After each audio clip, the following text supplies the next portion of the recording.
Students, रेखाएं एवं कोण चैप्टर 6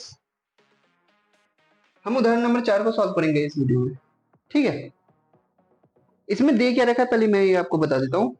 इसमें दे ये रखा है कि पी क्यू जो है वो समानांतर या पैरेलल है आर एस के। ये जो पी क्यू लाइन है ये समानांतर है आर एस लाइन के। साथ ही साथ कुछ एंगल्स भी दे रखे हैं, जैसे कि एक एंगल है M X Q, angle M X Q वो भी कितना 135 डिग्री, और एक है angle M Y R, angle M Y R वो भी कितना 40 डिग्री। हमें फाइंड करना है या फिर हमें निकालना है कि एंगल एक्स एम वाई कितना है, ये बड़ा वाला एंगल। ठीक है, एंगल एक्स एम वाई क्या है।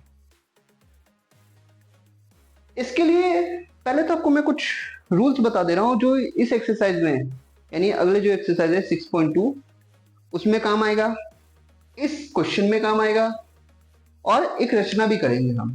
ठीक है, रचना क्यों करेंगे उसका भी मैं कारण बता दूंगा। रचना यानी कंस्ट्रक्शन, ऐसे डायरेक्ट नहीं निकलने करेंगे। ठीक है, पहले मैं आपको रूल बता देता हूँ। रूल ये है कि यहां पे मैं लिख रहा हूं, ध्यान देना कि अगर दो लाइन एक दूसरे के पैरेलल है, मान लो लाइन ये दोनों एक दूसरे के पैरेलल है, लाइन के मैं नाम नहीं दे रहा अभी, और यहाँ पे ये एंगल एक लाइन एक तीसरी लाइन इसको काट रही है। क्या कहा मैंने कि दो लाइन एक दूसरे के पैरेलल है और एक लाइन तीसरी, पैरेलल मतलब समानांतर, तीसरी लाइन इसको काट रही है। तो ये जो बना है ना एक तरफ के कोण, ये देखो अंतः कोण बोलते हैं यहाँ पे इसे। इन दोनों कोणों का जो योग है, कोण एक और कोण दो, कोण एक और कोण दो, इसका सम 180 डिग्री होता है, ये हमें याद रखना है। ऐसे भी समझ लो इस साइड वाले का सम 180 डिग्री होता है, और साथ में हमने देखा है कि अगर दो लाइन पैरेलल है तो z भी बनता है। इसे 3 दे देते हैं, इसे 4 दे देते हैं, तो साफ साफ दिख रहा है अगर z बनाएंगे तो एंगल 1 और एंगल 3 बराबर होगा। और यहां पे तुम ये भी कह सकते हो कि एंगल 3 और एंगल 4 भी क्या होंगे 180 डिग्री होगा। क्यों, ये एक साइड के हैं, एक तीसरी लाइन इसको काट रही है, तो इनका सम आपस वाले क्या 180 डिग्री होता है, जैसे एंगल 1 और एंगल 2 का था। और साथ ही साथ जो z बनता है एंगल 2 और एंगल 4 भी आपस में बराबर होंगे, और एंगल 1 और एंगल 3 भी आपस में बराबर, क्यों z बन रहा। ये z वाला भी काम आएगा, आपस के अंदर वाला भी काम आएगा, और ये देखना है कि ये दोनों लाइन एक दूसरे के कैसे हो, पैरेलल हो। इन चीजों को आप लिख लीजिए कहीं पर। ठीक है, देखिए कंस्ट्रक्शन क्या करते हैं, इसको कैसे सॉल्व करेंगे। करना कुछ नहीं है कि ये लाइन इसके पैरेलल है ना, तो एक बीच में तीसरी लाइन बना लो जो दोनों के पैरेलल है। किसी एक के पैरेलल बना लो, दोनों के पैरेलल बना लो। मैं तीसरी लाइन बना रहा हूं, ये देखो ना बिल्कुल ऐसे काटना कि बिंदु एम से होकर जाए। एम को हटा दूंगा ऐसे, एम को यहाँ लिख रहा ये रहा बिंदु एम। ठीक है, बिंदु एम से होते हुए जाए, और इसका नाम हम दे देते हैं, क्या नाम दे, नाम दे देते हैं एक्स वाई। दे दो, एक्स वाई तो दे रखा, ए बी दे देते हैं, ज्यादा अच्छा है। ए बी नहीं है ना अभी, तो ए बी क्या है, हमने रचना क्या किया, रचना ये की कि ए बी बनाया, ए बी बनाया, ए बी लाइन रेखा बनाया, जो क्या है, जो है भैया A B parallel P Q, and साथ ही ए बी पैरेलल है किसके, पी क्यू के पैरेलल है, तो आर एस के तो अपने आप हो जाएगा, किसे आर एस पी क्यू के पैरेलल है। ठीक है, अब देखो क्या है, क्या इससे ये एंगल एम जो अभी बना है ये दो हिस्सों में बढ़ गया है। एक एंगल एम कहो या एक्स एम वाई कहो, ये बन गया है एक्स एम बी और वाई एम बी, ये छोटे दो एंगल्स में बढ़ गया है। ये बड़ा वाला एंगल, एक ये छोटा एंगल, और एक ये दूसरा एंगल में बढ़ गया है, दिख रहा है। मैं ये नहीं कह रहा ये दोनों बराबर है, ये नहीं कह रहा हूं, हम संधि विभाजित थोड़ी करते हैं। मैं कह रहा हूं ये दोनों एक दूसरे में बढ़ गया है, इसका इस्तेमाल करेंगे। मैं कह रहा हूं कि एंगल, देखना जरा क्या लिखना चाह रहा हूं मैं, ये देखो एंगल एक्स एम बी को मैं एक नाम दे देता हूं, और एंगल वाई एम बी को 2 दे देते हैं। क्यों दे रहा हूं देखो, एंगल एक्स एम बी को अगर हमने एक्स एम बी को हमने एंगल 1 नाम दे दिया और एंगल एक्स एम वाई को हमने एंगल 2 नाम दे दिया, एंगल 2। ठीक है, ये चीज अलग है, इसको अलग ही रखो। अब देखो क्या है, एंगल 1 और एंगल 135 डिग्री, एंगल 1 और 135 डिग्री को जुड़ेंगे तो क्या ये अंतः कोण दिख रहा है आपको? देखिए जरा इन दोनों के बीच में, ये रहा 135 डिग्री और ये रहा एंगल 1। इन दोनों का टोटल सम अभी मैंने जस्ट बताया था कि एक साइड वाले का सम कितना होना चाहिए, 180 डिग्री। एक साइड वाले की बात करो तो ये एक ही साइड तो है। अभी तुम कहोगे इस साइड में तो 40 डिग्री इधर है तो इधर कितना होगा, 180 में से घटा लो, एक सीधी लाइन पे जो कोण बनता है। या फिर तुम इसे z बना लो एंगल 2 के बराबर, देखो ना z भी बन रहा, तो मैं z बना ले लूंगा। दिख रहा है? अभी बताता हूं मैं, जरा देखो, एंगल 1 और एंगल 1 प्लस का, इसका नाम क्या है एक्स वाले का, एम एक्स क्यू, यहां लिखा हुआ है angle M X Q. Angle 1 plus angle M X Q का 180 डिग्री आएगा। हम कारण लिखेंगे अंतः कोणों का योग 180 डिग्री होता है। क्या लिखेंगे, अंतः कोणों का योग, मैं साइड में लिखा, का योग 180 डिग्री होता है। ठीक, वैल्यू रखो, एंगल ए प्लस इसकी वैल्यू है एम एक्स वाई की, सॉरी एम एक्स क्यू की, एम एक्स क्यू की 135 डिग्री और 180 डिग्री। इसको हम सॉल्व करेंगे, एंगल 1 ले आएंगे, एंगल 1 कितना आ जाएगा, 180 में से 130 जाएगा, 50 बचेगा, 50 में 5 जाएगा, 45 डिग्री बन जाएगा। ठीक है, इसको ऐसे घटा सकते हैं तुम, एंगल 1 बराबर 180 माइनस 135 डिग्री। ठीक है, घटा लेना, 45 डिग्री एंगल 1 आ गया। इतना नोट करो, ये मैं इस वाले पार्ट को हटा दूं, इस वाले पार्ट को हटा रहा हूं मैं, यहाँ पे एंगल 2 लिख लूंगा। ठीक है, हटाऊं, देखो हटा रहा हूं कि मैंने क्या लिखा, एंगल 2 बराबर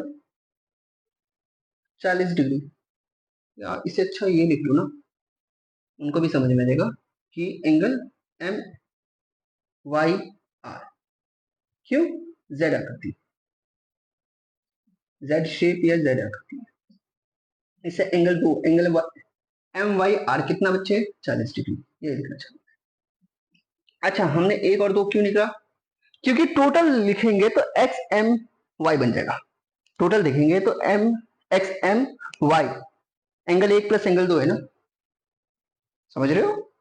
तो हम क्या लिखेंगे कि एंगल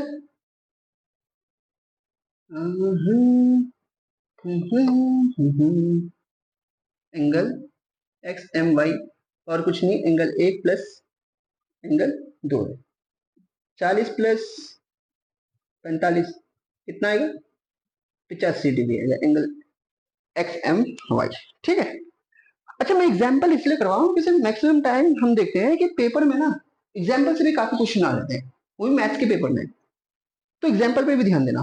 ठीक है, ध्यान दीजिए, उदाहरण नंबर 6, मैं उदाहरण नंबर 5 क्यों नहीं करा रहा, क्योंकि वो एग्जाम के पॉइंट ऑफ व्यू से ज्यादा इंपॉर्टेंट नहीं है, और अभी मैं सिर्फ उन पे क्वेश्चंस को लेने की कोशिश कर रहा हूँ जो इंपॉर्टेंट है।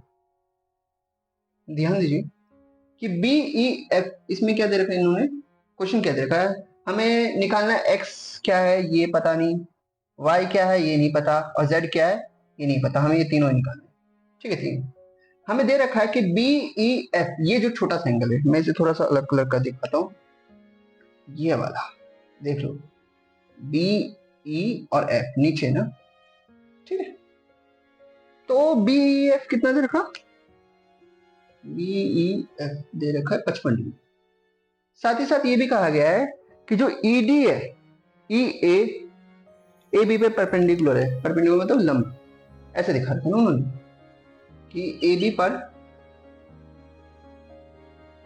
ई ए परपेंडिकुलर। सिंपल कहने का मतलब ये कि ए पे 90 डिग्री जो कॉमन होता है उस पे 90 डिग्री एंगल आता है, दोनों में जो कॉमन मतलब दोनों में जो सेम होता है उस पर 90 डिग्री का एंगल बनता है।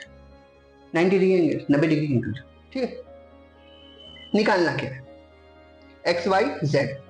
अब इसमें देखो पिछले वाले अभी तक हमने जितने किए थे उनको भी हम इस्तेमाल कर सकते हैं और साथ ही साथ कुछ नया भी है तो वो भी सीख लो।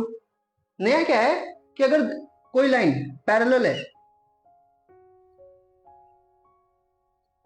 और वो एक दूसरे को काटते हैं तो जो ये ऊपर वाला होता है ना ये जस्ट ऊपर वाले के बराबर होता है और ये जो नीचे वाला होता है ये जस्ट नीचे वाले के बराबर होता है। यानी ये 1 2 3 और 4।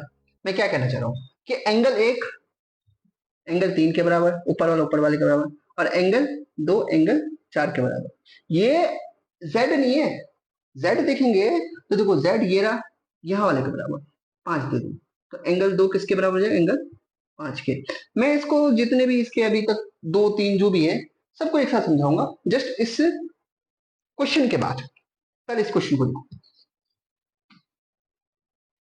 मैं क्या कहना चाहता था, ध्यान से देखिए। अगर आप ये देख पा रहे हैं कि इसको मैंने सीधा करा हूं थोड़ा सा, यहां देखो इस y और ये x दोनों ही ऊपर है।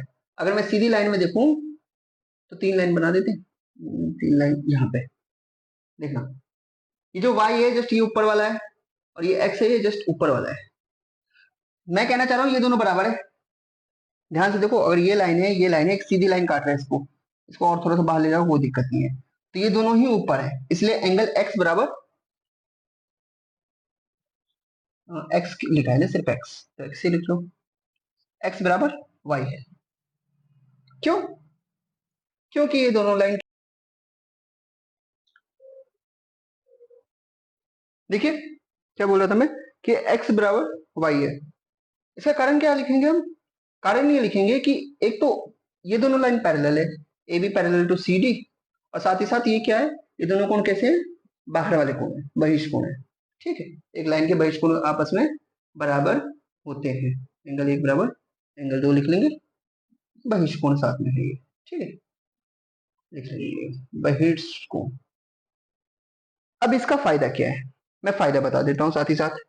ध्यान से देखिए इन दोनों को, इन दोनों को मैं इसे एक्स लिख रहा था, इसे वाई लिख रहे हैं, और इस वाले कोण को देखिए तो ये 55 डिग्री है।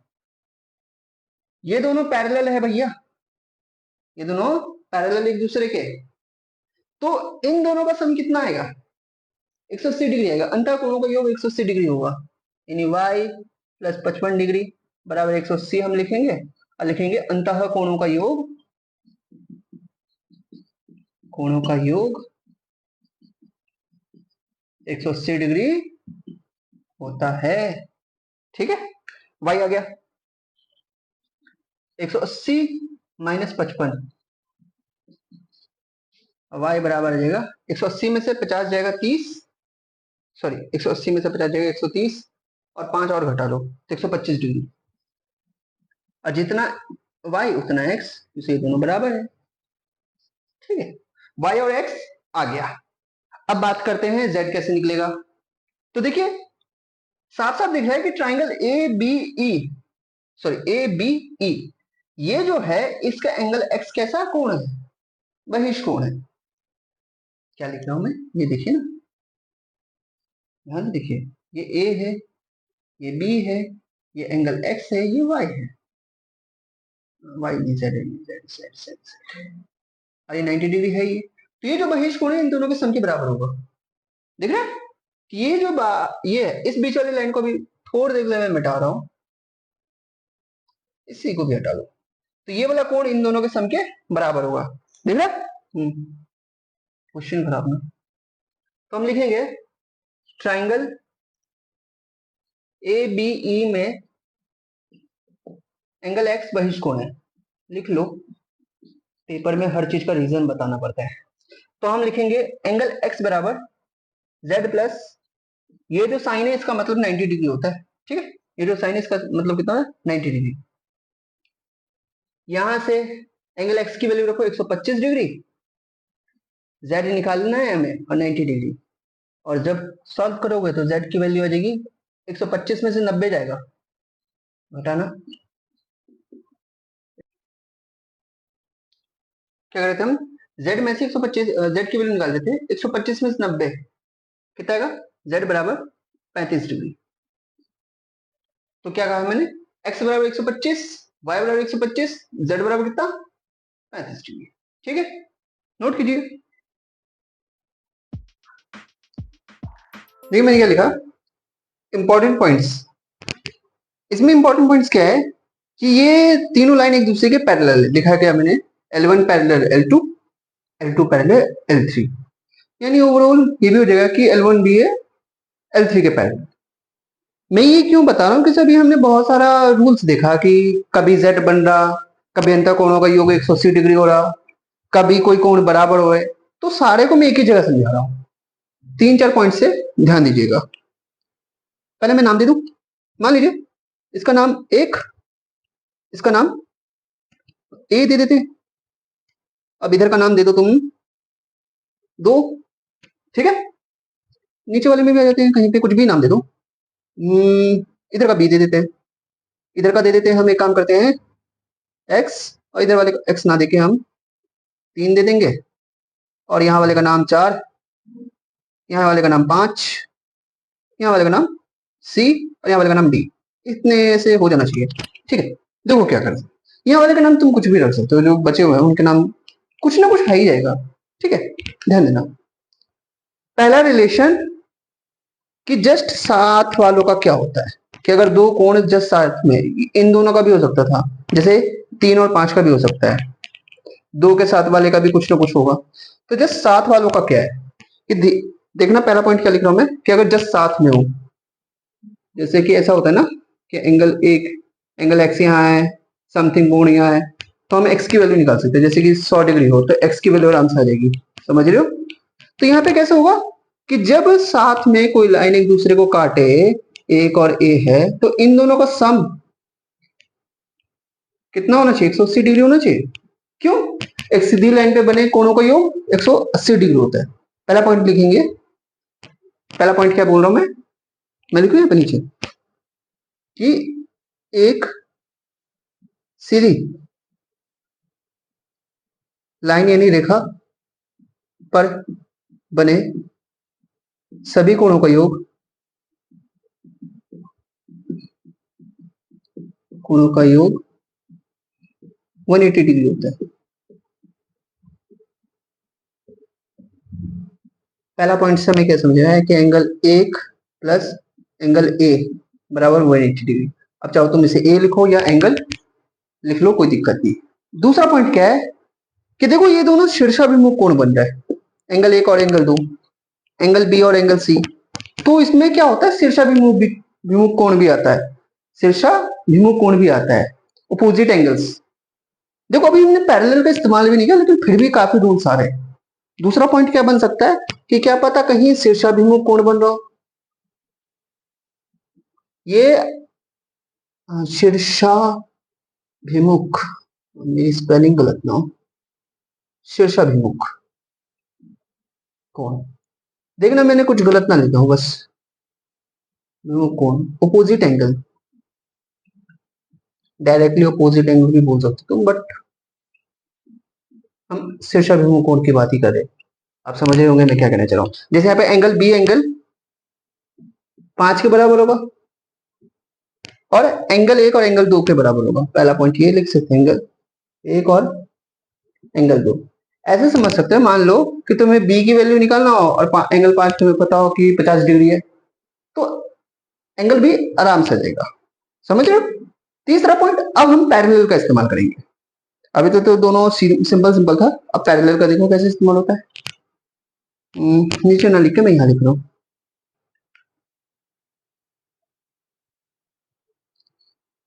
कि पैरेलल में z बनता है, पहला काम। यहाँ पे आपको दिख रहा है कि यहाँ पे z बन रहा,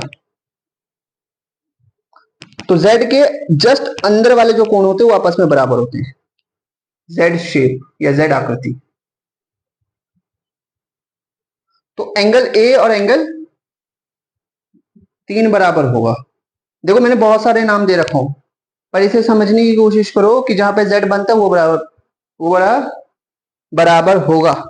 जैसे यहाँ पे एक पॉइंट ये लिख सकते हैं और एक पॉइंट एंगल डी बराबर एंगल 4। मैं चाह रहा हूं तुम कॉम्प्लेक्स समझ लो, इजी तो तुम लोग कर ही लोगे, उम्मीद है कर लेना चाहिए जब मैं इतना कॉम्प्लेक्स समझा सकता हूं तो। देखो उल्टा भी जेड बन रहा, ध्यान से देखो यहाँ वाला कि एंगल 2 और एंगल बी बराबर, देखो ऐसा जेड बन रहा तो ऐसे भी तो बन सकता है। हमने थोड़ी बोला कि सीधा ही जेड बने, उल्टा भी बन सकता है, देख रहे हो? तो थोड़ा सा ना ध्यान देना बस कि शेप किस तरीके से हो। आगे पीछे लिख सकते हो, एंगल 4 एंगल डी के बराबर, एंगल डी एंगल 4 के बराबर, जैसे एंगल 2 एंगल बी के बराबर, एंगल बी एंगल 2 के बराबर। अब हम अंतः कोणों का योग और कैसे कोण बराबर होते हैं, एकांतर कोण कैसे बराबर होते हैं, एकांतर कोण बोलते हैं वैसे। चौथा पॉइंट, अंतः कोणों का योग कितना होता है, कोणों का योग 180 डिग्री होता है, लिख लेना। योग की बात करो, अंतः कोण क्या है, दो लाइन लो, कोई सी भी दो लाइन, उनके बीच में अंदर वाले एक साइड वाले की बात करो, अंदर वाले यानी angle A plus angle B कितना होगा 180 डिग्री। हम ऐसे भी लिख सकते हैं एंगल 2 प्लस एंगल 3, ये भी 180 डिग्री होगा। सेम चीज तुम इन दोनों के लिए भी कह सकते हो, समझ रहे हो, इन दोनों के लिए भी कि एंगल 4 प्लस एंगल सी बराबर 180 डिग्री। इन सबका हम इस्तेमाल कैसे करेंगे, एक पता हो दूसरा निकल जाएगा, कि जितने पॉइंट्स में है सब पे यही रूल इस्तेमाल होगा, ठीक है। लास्ट बराबर, अब बराबर का क्या है, नीचे वाले का नीचे वाले का बराबर, ऊपर वाले का ऊपर वाले का बराबर। समझाता हूं कैसे, 1 2 3 4, पांचवा पॉइंट ठीक ना। अंतः कोण कैसे बराबर होते हैं, एकांतर कोण नहीं, वैसे अंतः कोण नहीं, एकांतर कोण, सॉरी, एकांतर कोण कैसे बराबर होते हैं, मैं ये कहना चाह रहा हूं कि ऊपर वाला अपने ही जस्ट नीचे वाली लाइन के ऊपर वाले का बराबर होगा, एंगल 1 बराबर एंगल 2, एकांतर कोण। अब एकांतर बाहर वाला भी हो सकता है और अंतः भी हो सकता है, दो तरीके के होते हैं, जैसे बाहर वाले कोण है और ये अंदर वाले कोण है, एंगल 1 और एंगल 4 दिख रहा है। जैसे ये बी जस्ट ऊपर वाले के बी के बराबर, सॉरी ए के बराबर, ये जस्ट नीचे वाला जस्ट नीचे वाले लाइन के 4 के बराबर। इसमें खास क्या है, समांतर होनी चाहिए लाइन, जैसे ये लाइंस क्या थे, पैरेलल, समानांतर या समांतर बोल दो, समझ रहे हो जो मैं कहना चाह रहा हूं, ठीक है। और क्या बोल सकते हैं, एंगल बी एंगल सी के बराबर, देखो जरा एंगल बी एंगल सी के बराबर कैसे, ये दोनों बाहर वाले, अंतः कोण का कौन कौन थे, अंतः कोण देखो ना ये दोनों है, कौन सा, ये जस्ट नीचे वाला इस जस्ट नीचे वाले के, एकांतर अंतः, देखो ये इसके इस लाइन के नीचे, ये इस लाइन के नीचे, देख रहे हो, इसे हम अंतः बोलेंगे, एकांतर अंतः कोण बराबर और एकांतर बाह्य कोण बराबर, ऊपर एंगल 1 और एंगल 2 बराबर, समझ रहे हो, ठीक है। क्वेश्चन देखना, ये एक टाइप का एक्स्ट्रा क्वेश्चन है जिससे कि तुम्हें पता चल सके कि अभी जो तुमने किया है वो तुम्हें आता है या नहीं। इसमें एक्स और वाई निकालना है, एक्स और वाई निकालना है, सिंपल, ट्राई करो, मेरे हिसाब से आ जाना चाहिए।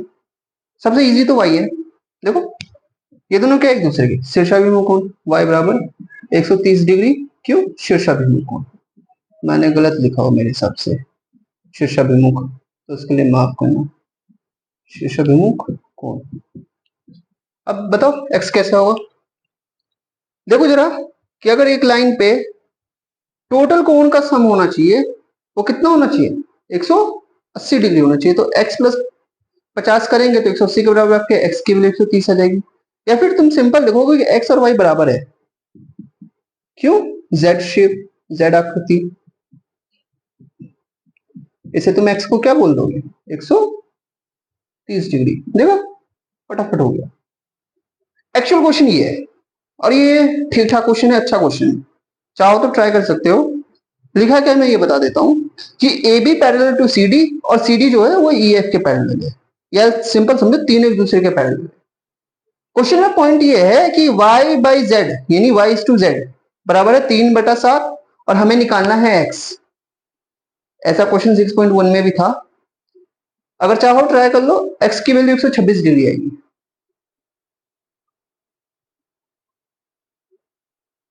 देखो मैं करवाता हूं, ध्यान देना, मैं करवा रहा कि y बाई जेड है ना, तो देखो x प्लस वाई बराबर, पहला पॉइंट क्या है कि अगर हम x प्लस वाई करें, अंतः कोणों का योग 180 डिग्री होता है। अंतः कोणों का योग x प्लस 180 डिग्री होता है, अंतः कोणों का योग x, सो कोणों का योग 180 डिग्री। तो देखो क्या कर सकते हैं हम, ये पॉइंट हो गया। दूसरा पॉइंट क्या है कि x और z का शेप देखो, x और z का शेप देखो, ये कहीं ना कहीं z बन रहा, कहीं ना कहीं z बन रहा कि x जो है और कुछ नहीं z है, क्यों, z आकृति। हाँ सर, z ने z आकृति बना दी, ठीक है। तो क्या कर सकते हो ऊपर वाले पॉइंट में देखो कि इसे इक्वेशन 1 मान लो, इसे इक्वेशन 2 मान लो, यहां से z उठा के यहां रखो तो तुम बोलोगे y प्लस जेड बराबर कितना, 180 डिग्री। देखो x को z से हटाया, x को z से हटाया, बस ये समझो कि z रखा, z को उठा के यहां रखा, तो z प्लस वाई बराबर 180 डिग्री। अब क्या करो कि दोनों में से किसी एक को यहां से हटा लो, जैसे कि मैं लिख सकता हूं कि y बराबर 3/7 z। सोचो ये जो z है इसको उठा के यहां रखा, ये तो दे रखा ना, इसको उठा के बस इधर ले गया तो मल्टीप्लाई में होगा एक दूसरे के, क्या होगा, मल्टीप्लाई में होगा, z में ऐसे ही बनाता हूं, ठीक है। तो y की जगह क्या लिख सकते हैं हम, y की जगह हम लिख सकते हैं 3/7 z, और z कुछ नहीं तो नीचे एक, ऊपर ही है ये z जो है क्या है, ऊपर है, याद रखना। नीचे अब मैं यहाँ पे एलसीएम लूंगा 180 डिग्री, यहाँ सॉल्व करेंगे आगे ब्लू पेन से। देखो मैं करवा रहा, 7 एलसीएम ले रहे हम, 7 7 को z से मल्टीप्लाई 7z, तमीज से लिखो, प्लस 3z तो ऐसे रहेगा ना, क्यों, एक से मल्टीप्लाई होगा। देखो मैं फिर करवाता हूं, इसकी इससे मल्टीप्लाई, इसकी इससे मल्टीप्लाई और इसकी इससे मल्टीप्लाई, क्या आपस में मल्टीप्लाई, इसकी इससे और इसकी इससे, ठीक है। मल्टीप्लाई करिए आपको समझ में आ जाएगा, 180 डिग्री भी चल ही रहा। अब ये 7 को इधर ले जाएंगे हम, नीचे वाला उधर जाके गुणा होता है जैसा अभी z हुआ था, तो क्या होगा, ऊपर वाला तो दोनों जुड़ गया, 3 और 3z और 7z 10z।